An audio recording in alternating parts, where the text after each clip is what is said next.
Le Conseil des ministres approuve plusieurs projets de loi, dont un portant sur certaines mesures nécessaires pour lutter contre la pandémie du Covid-19 et ses effets. Le ministre de la Santé inspecte certains centres de santé dans la ville de Nouadhibou et rappelle la nécessité d'appliquer les mesures préventives prises par les pouvoirs publics contre la Covid-19. 151 guérisons, 220 cas de contamination et 3 décès, c'est le bilan épidémiologique annoncé par le département de la Santé. C'était les titres de cette édition. Madame, Monsieur, bonsoir. Le journal avec un léger retard. Un journal que nous ouvrons par le Conseil des ministres qui s'est réuni ce matin au palais présidentiel à Nouakchott sous la présidence de Monsieur Mohamed El Cheikh El Ghazouani, président de la République. Le communiqué final sanctionnant les travaux de ce conseil avec Edel Falla. Le Conseil des ministres s'est réuni sous la présidence de Monsieur Mohamed El Cheikh El Ghazouani, président de la République. Le Conseil a examiné et approuvé les projets de loi suivants. Projet de loi portant ratification de l'ordonnance numéro 2020-001 du 5 mai 2020, portant sur certaines mesures nécessaires pour lutter contre la pandémie du Covid-19 et ses effets. Le présent projet de loi vient en application de l'article 2 de la loi d'habilitation numéro 2020-004 PR du 22 avril 2020 autorisant le gouvernement, en application de l'article 60 de la Constitution, à prendre par ordonnance toutes les mesures nécessaires pour lutter contre la pandémie du Covid-19 et tous ses effets, qui dispose que la loi de ratification de l'ordonnance précitée doit être déposée au plus tard le 15 juillet 2020 devant l'Assemblée nationale. Projet de loi modifiant et complétant certaines dispositions de l'ordonnance numéro 2007-036 en date du 17 avril 2007 relative au Code de procédure pénale. Le présent projet de loi consacre la volonté du gouvernement à engager les réformes structurelles nécessaires dans les domaines civil, commercial et pénal, conformément aux avis des différents acteurs et usagers du secteur de la justice. Il renferme des dispositions qui simplifient et améliorent l'efficacité des procédures dans le domaine de l'exécution des décisions judiciaires tout en renforçant la protection des droits de l'homme, notamment à travers la suspension, la suppression ou la limitation de la contrainte par corps. Projet de loi modifiant et abrogeant certaines dispositions de la loi numéro 99-035 en date du 24 juillet 1999 modifiée relative aux procédures civiles, commerciales et administratives. Le présent projet de loi a pour objet d'harmoniser les dispositions du Code de procédure civile, commerciale et administrative relatives aux voies d'exécution dans les affaires civiles et commerciales avec la charia et les dispositions du pacte international relatif aux droits civils et politiques. Projet de loi autorisant la ratification de la Convention de crédit destinée à la participation au financement du programme d'urgence pour contrecarrer les effets de la pandémie de la COVID-19 signé le 27 avril 2020 au Koweït entre le gouvernement de la République islamique de Mauritanie et le Fonds arabe pour le développement économique et social, FADES. La convention, objet du présent projet de loi, porte sur un prêt d'un montant de 15 millions de dinars koweïtiens, soit l'équivalent d'1,834 milliard d'MRU, destiné au financement partiel du programme d'urgence pour contrecarrer les effets de la pandémie de la COVID-19. Projet de loi autorisant la ratification de la Convention de financement relative à la participation au financement du projet de gestion durable des ressources naturelles, d'équipement communal et de structuration de producteurs ruraux, signé le 23 juin 2020 à Rome entre la République islamique de Mauritanie et le Fonds international de développement agricole FIDA. L'accord objet du présent projet de loi porte sur un montant de 23 700 000 $, destiné au financement partiel du projet de gestion durable des ressources naturelles, d'équipement communal et de structuration des producteurs ruraux qui vise à améliorer les conditions de vie des populations vulnérables, notamment par l'intensification des activités agropastorales, la promotion de la production, de la productivité et de l'emploi rural. Le Conseil a également examiné et adopté les projets de décret suivants. Projet de décret portant nomination des membres du comité stratégique de pilotage de l'Agence nationale pour les études et le suivi des projets. Projet de décret portant nomination du président et des membres du conseil d'administration de la société Ma'aden Mauritanie.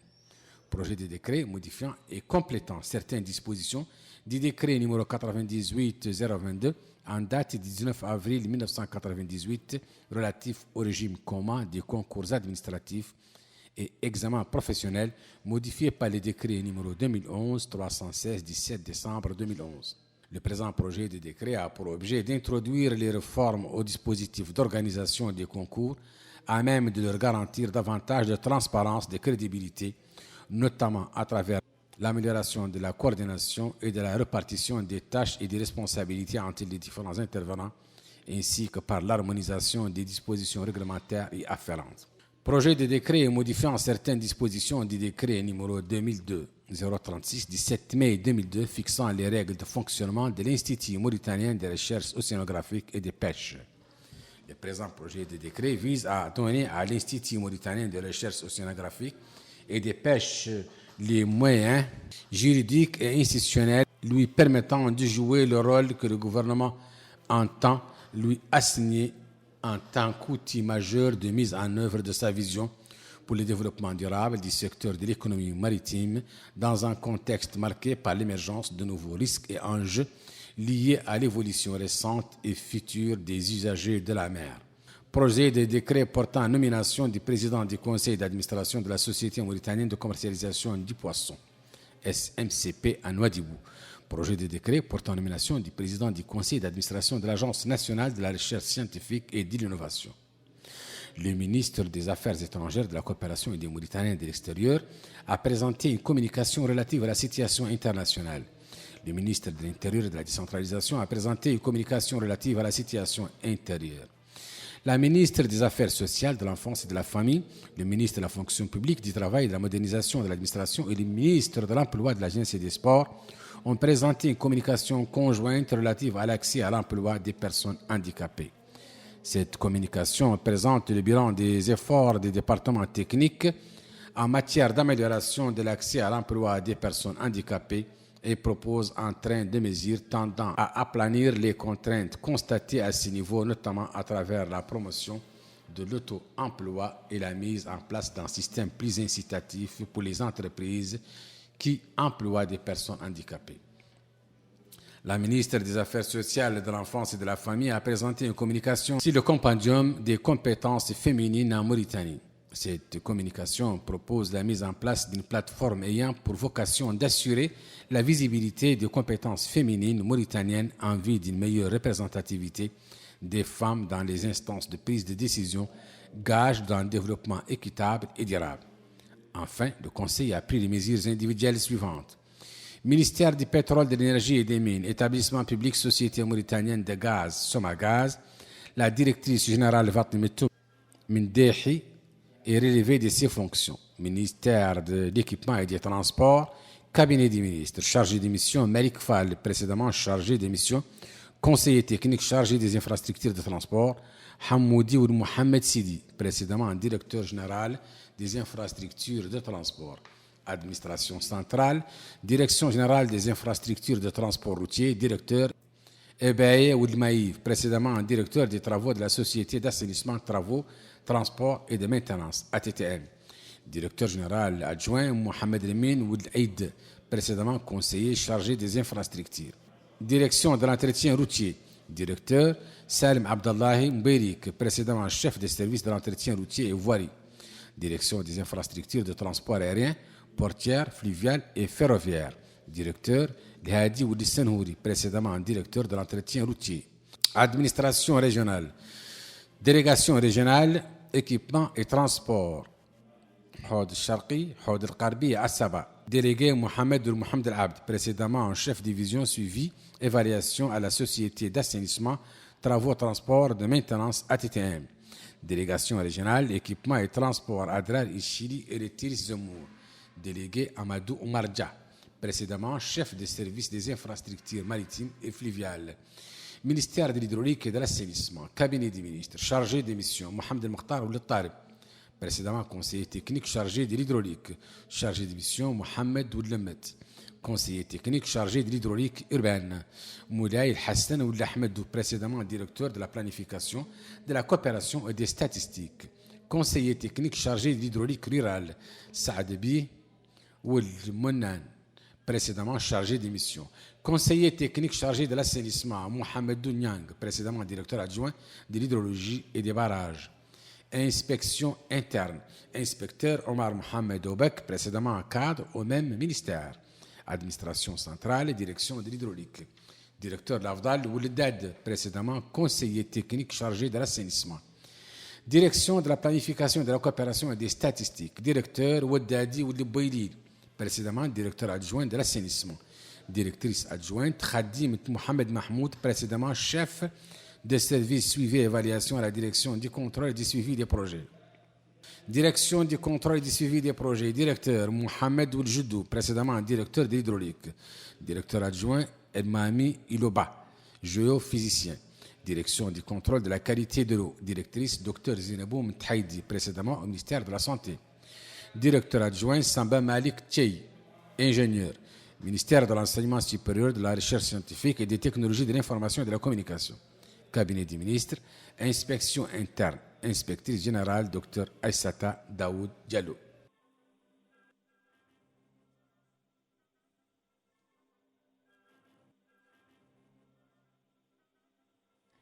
Lors du point de presse hebdomadaire, Dr Sidi Oulsal, ministre de l'Enseignement supérieur, de la Recherche scientifique, des technologies de l'information et de la communication, porte-parole du gouvernement et ses homologues de la justice, Dr Hamouda Ramdan, de l'économie et de l'industrie, M. Abdelaziz Wildahi, et de la fonction publique du travail et de la modernisation de l'administration, M. Kamara Saloum Mohamed, ont commenté les résultats du Conseil des ministres. Vous pourrez suivre l'intégralité de cette conférence de presse juste après ce journal. Le ministre de la Santé, Dr Nadirou El-Hamed, Mohamed Nadirou El-Hamed, a rappelé la nécessité d'appliquer les mesures préventives prises par les pouvoirs publics, en particulier le respect des règles de la distanciation physique, le port de masques et le lavage des mains afin de freiner la propagation du coronavirus. C'était lors d'une réunion aujourd'hui à Nouadhibou avec les autorités administratives, les élus et le personnel de la santé à Dakhlet Nouadhibou. Reportage Bokar Boylaba. Le ministre de la Santé est à Nouadhibou, dans la capitale économique. Dr Mohamed Nadirou Hamed a tenu une réunion avec les autorités administratives, les élus et le personnel médical de Dakhlet Nouadhibou. L'objectif est de rappeler la nécessité d'appliquer les mesures préventives prises par les pouvoirs publics, notamment le respect des gestes barrières, distanciation sociale, port de masque et lavage de mains afin de freiner la propagation du coronavirus. Le ministre de la Santé a en outre mis en exergue la nécessité de lutter contre le Covid-19 à l'intérieur du pays, ce qui impose le respect des mesures de prévention prises dans ce sens. Il a insisté sur la sensibilisation dans cette phase cruciale et la nécessité de conjuguer les efforts pour surmonter la présente vague épidémique. De son côté, le wali de Dakhlet Nouadhibou, Yahya Cheikh Mohamed Val, a indiqué que la visite du ministre de la Santé s'inscrit dans le cadre du plan adopté par les pouvoirs publics pour lutter contre la pandémie, saluant le rôle joué par le personnel médical dans cette lutte. Le maire de la commune de Nouadhibou, El Qassem Ould Bellali, a souhaité la bienvenue au ministre et à sa délégation, rappelant la disponibilité de la commune à accompagner les efforts déployés par l'État pour lutter contre la pandémie. Au terme de la réunion, le ministre de la Santé a visité les structures sanitaires à Nouadhibou, dont le centre de santé, le centre hospitalier régional, le centre de spécialité et la polyclinique de la Société nationale industrielle et minière SNIM, où il a reçu des explications détaillées sur les capacités d'accueil des établissements et leurs problèmes dans cette conjoncture particulière. Pour rappel, ces derniers temps, des cas positifs au coronavirus ont été enregistrés au Dakhlet Nouadhibou.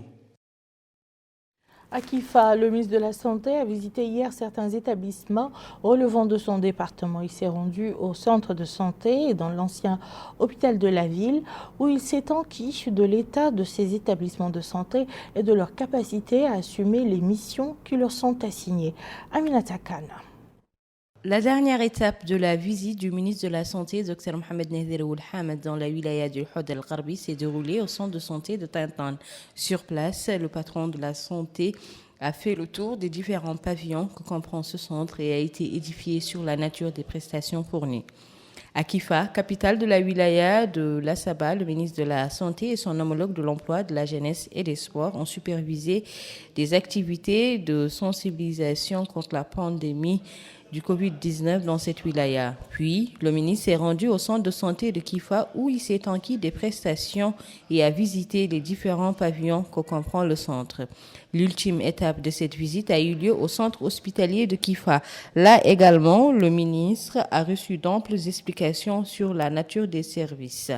Ensuite, le ministre s'est réuni avec le personnel de l'hôpital où il a souligné la nécessité d'impliquer l'administration locale et les élus dans la lutte contre la pandémie, appréciant le rôle efficace joué par les médecins dès l'apparition du premier cas du Covid dans notre pays. Ensuite, le ministre a indiqué que l'objectif de cette visite était de s'enquérir de la situation sanitaire dans toutes les wilayas du pays et d'évaluer l'évolution de cette pandémie au niveau national afin de prendre les mesures nécessaires pour intensifier les tests et améliorer le niveau de prise en charge. Enfin, Dr Mohamed Nazir Ould Hamad a passé en revue les mesures prises par le gouvernement mauritanien pour faire face à la pandémie, indiquant qu'elles ont contribué de manière significative à retarder l'entrée du virus chez nous par rapport à nos pays voisins. Activité du gouvernement toujours avec cette tournée du ministre de l'Emploi, de la Jeunesse et des Sports, Dr Taleb Ould Ahmed, qui s'est rendu dans des infrastructures sportives à l'intérieur du pays. La visite qu'il a effectuée l'a conduit dans des stades et des maisons de jeunes où il s'est informé de l'état des infrastructures et de leur rôle dans la formation et l'épanouissement des jeunes. Aminata Khan toujours. Le ministre de l'Emploi, de la Jeunesse et des Sports, Dr Taleb Ould Ahmed, a effectué plusieurs visites à l'intérieur du pays. Le ministre s'est notamment rendu dans les villes de Kéhédi, d'Aleg et de Bogué, où il a visité les maisons des jeunes et les stades. Ces visites ont permis au ministre de constater de visu l'état des équipements relevant de son département. Dans son intervention, Dr Taleb Ould Ahmed, ministre de l'Emploi, de la Jeunesse et des Sports, a d'emblée indiqué que les jeunes occupent une place prioritaire dans le programme du président de la République Tahaoudati, indiquant que le bénévolat de cette frange de la société est la preuve de la prise de conscience et d'une rupture de la routine de la dépendance. Le ministre a rassuré les jeunes que le programme d'octroi des prêts dans le cadre de l'initiative Mon projet, mon avenir est en cours de finalisation. Le ministre a également indiqué que plusieurs infrastructures vont être réhabilitées. Au cours de ces visites, le ministre de l'Emploi, de la Jeunesse et des Sports était accompagné de son staff, mais également des autorités locales des villes visitées. Comme annoncé dans les titres, la situation épidémiologique relative au Covid-19 a été caractérisée ces dernières 24 heures par la guérison de 151 personnes. En revanche, la maladie a emporté 3 de nos concitoyens, tandis que 220 autres ont contracté le virus. Écoutons Dr Mohamed Mahmoud Ali Mahmoud, directeur de l'information stratégique et de la surveillance épidémiologique. Chers citoyens, mesdames et messieurs, je vous présente la situation épidémiologique des dernières 24 heures sur l'étendue du territoire national. Nous avons enregistré 220 nouveaux cas, dont 189 cas parmi les contacts, 5 cas communautaires et 26 cas importés. Heureusement, les nouvelles guérisons pendant les dernières 24 heures sont 151, alhamdulillah. Par contre, malheureusement, nous avons enregistré 3 nouveaux décès durant les dernières 24 heures. Nous avons 3739 cas positifs actifs sur l'étendue du territoire national comme cumul, dont 3553 parmi les contacts, 107 communautaires et 79 cas importés. Le cumul de guérison est de 1225. Le cumul des décès, malheureusement, est de 119 décès. Nous avons 2395 cas actifs, dont 2046 cas asymptomatiques, 328 cas avec symptomatologie légère et malheureusement 21 cas critiques. Le nombre total de tests effectués ce jour est de 2195, dont 150 tests de suivi et 2045 tests de diagnostic, soit un total de tests effectués depuis le début de la pandémie de 35 765 tests Covid. Les tests effectués durant les dernières 24 heures sont répartis comme suit. 6 au niveau du Hod Sharqi, 8 au niveau du Hod Gharbi, 14 au niveau d'Assaba, 7 au Gorgol, 18 au Brakna, 369 au Trarza, 13 à Adrar, 17 à Nouadhibou, 35 au Taga, 57 au Gidimara, 11 à Tir Zemour et 4 à Inchiri. Au niveau de Nouakchott Ouest, 650 tests ont été effectués durant les dernières 24 heures, 353 à Nouakchott Nord et 263 à Nouakchott Sud. La répartition selon les Muqata'a des nouveaux cas est la suivante. Kifa, un nouveau cas, Alag, 5, Rosso, 10, Mijriya, 1, Agjojet, un nouveau cas, Muqata'a d'Aksar, 14, Sebkha, 2, Tefraq Zeyna, 41 nouveaux cas, Dar Naïm, 31, Teyart, 25, Toujounin, 32, Arafat, 48 nouveaux cas, Elmina, 5 nouveaux cas et 4 nouveaux cas à Riyad. On peut dire que les restaurants qui avaient marqué une pause suite à la décision prise par le gouvernement de leur fermeture suite à l'apparition du Covid-19 ont repris leur plein régime après leur ouverture. C'est une circulaire du ministère du Commerce et du Tourisme qui avait autorisé la réouverture à des hôtels, des restaurants et cafés. Abdoul Adamaba nous en dit plus. Le secteur de la restauration joue un rôle important dans le cadre de l'activité économique du pays. En plus de l'offre d'emploi, la hausse de l'activité commerciale marquée par la vente de produits de consommation. Ce secteur contribue par ailleurs au développement de l'activité touristique, ce qui a sans nul doute motivé cette décision du ministère du Commerce et du Tourisme de réouvrir les restaurants et cafés. Cette mesure fait partie des décisions prises pour alléger les restrictions et booster l'activité économique du pays. Elle est bien accueillie par les restaurateurs, c'est le cas de ces derniers, qui indiquent que la reprise se déroule normalement, même si, précise-t-il, le volume de travail n'était pas si important que ça auparavant. Il a par ailleurs souligné que le bien-être des citoyens est plus important que tout. Au sein de ces différents restaurants, les précautions d'usage sont prises, à savoir l'hygiène et la propreté des lieux, de même que le personnel est soumis au respect du protocole sanitaire mis en place. Ces restaurateurs soulignent que les mesures préventives sont suivies et respectées au sein de son lieu de travail. Tous les employés sont bien couverts, ils sont dotés de gants et de masques. Quant aux cuisiniers et serveurs, ils affirment qu'ils disposent de tenues jetables. L'obligation est faite aux clients de porter le masque et le lavage des mains au gel hydroalcoolique est aussi une obligation pour les employés et clients. La réouverture des restaurants et cafés est une mesure allant dans le sens de l'allègement des restrictions et constitue aussi une décision qui est de nature à permettre un redémarrage de l'activité économique. Mais il est plus que jamais important de suivre le protocole d'hygiène mis en place pour limiter la propagation du Covid-19. Parlons à présent du temps et de la pluie. Des quantités de pluie ont été enregistrées ces dernières 24 heures dans certaines localités du pays.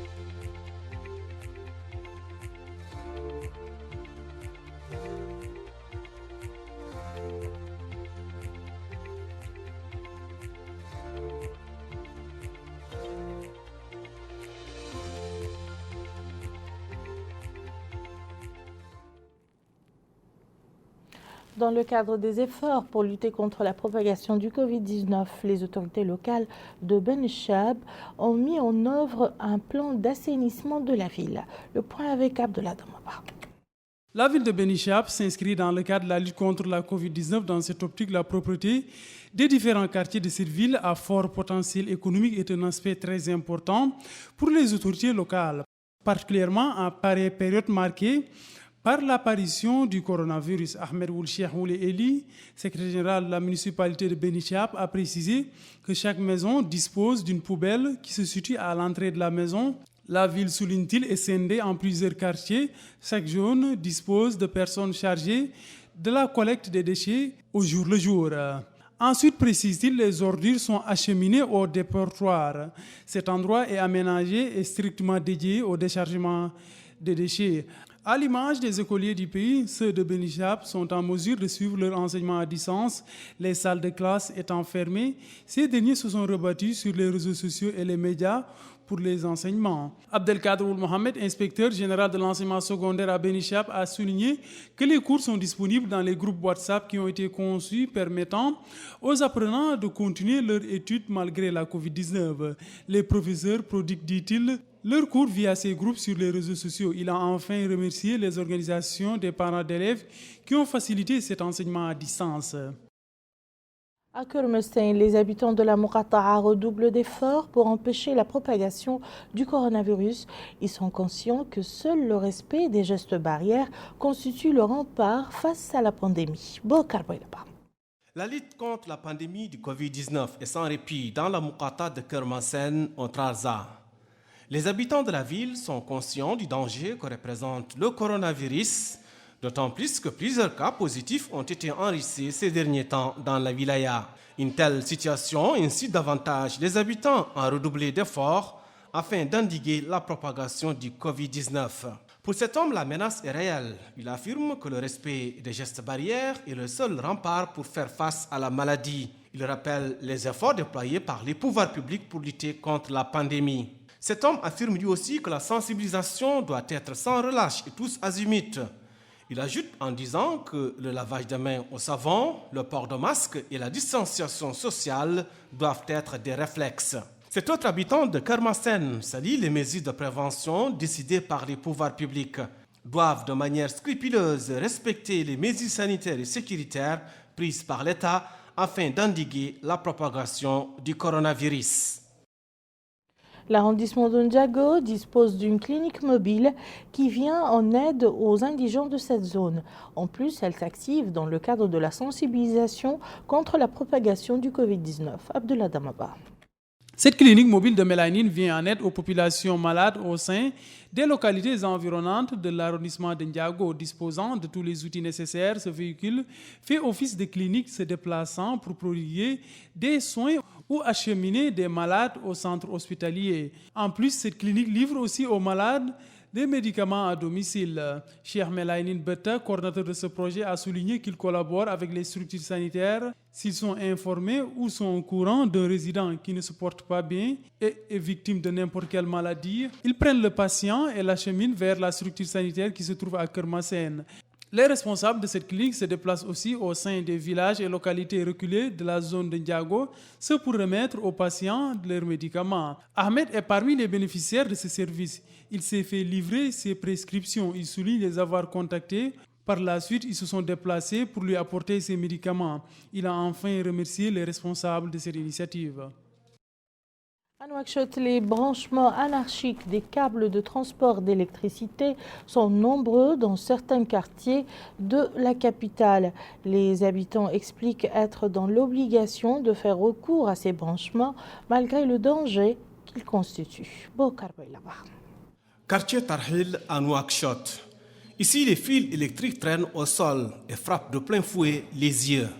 C'est un phénomène caractéristique des quartiers précaires. Une situation qui fait courir beaucoup de risques aux habitants de ces quartiers, notamment les enfants qui jouent souvent pieds nus.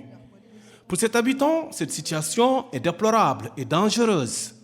Il espère que les pouvoirs publics mettront fin à ce phénomène avec la mise en œuvre d'un réseau d'électricité fiable.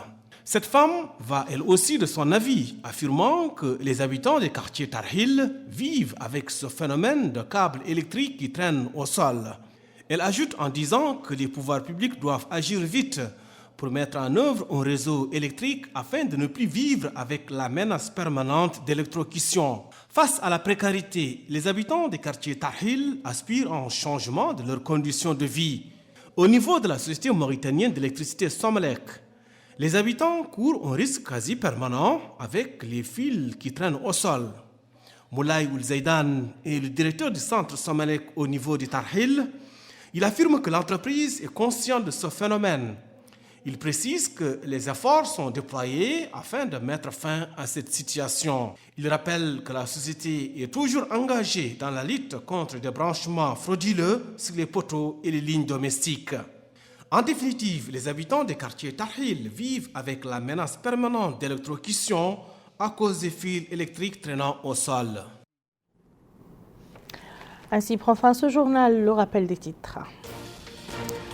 Le Conseil des ministres approuve plusieurs projets de loi, dont un portant sur certaines mesures nécessaires pour lutter contre la pandémie du Covid-19 et ses effets.